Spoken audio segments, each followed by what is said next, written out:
जी हाँ दोस्तों, आप लोग के बीच एक नया स्टूडियो खुला है जिसका नाम है माँ परमेश्वरी ऑडियो रिकॉर्डिंग स्टूडियो।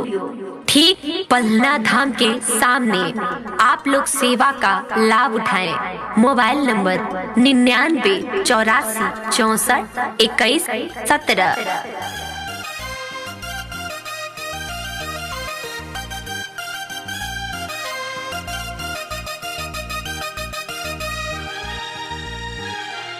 जी हाँ दोस्तों, आप लोग के बीच एक नया स्टूडियो खुला है जिसका नाम है माँ परमेश्वरी ऑडियो रिकॉर्डिंग स्टूडियो। ठीक पलना धाम के सामने आप लोग सेवा का लाभ उठाएं। Mobile number 99 84 64 21 17।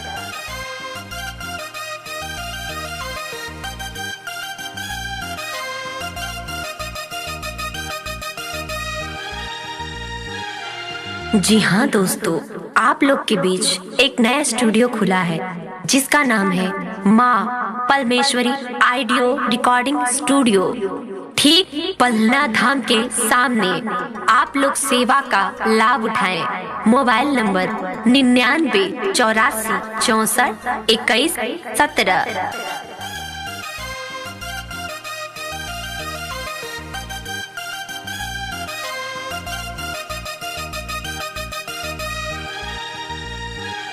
जी हाँ दोस्तों, आप लोग के बीच एक नया स्टूडियो खुला है जिसका नाम है माँ परमेश्वरी ऑडियो रिकॉर्डिंग स्टूडियो।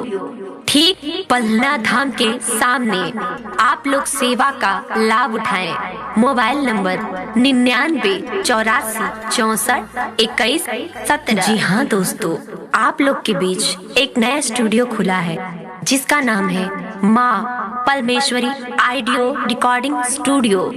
ठीक पलना धाम के सामने आप लोग सेवा का लाभ उठाएं। Mobile number 99 84 64 21 17।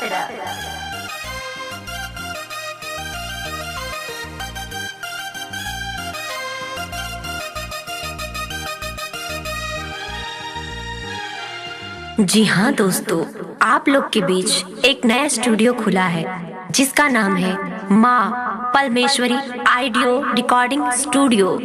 ठीक पलना धाम के सामने आप लोग सेवा का लाभ उठाएं। Mobile number 99 84 64 21 17।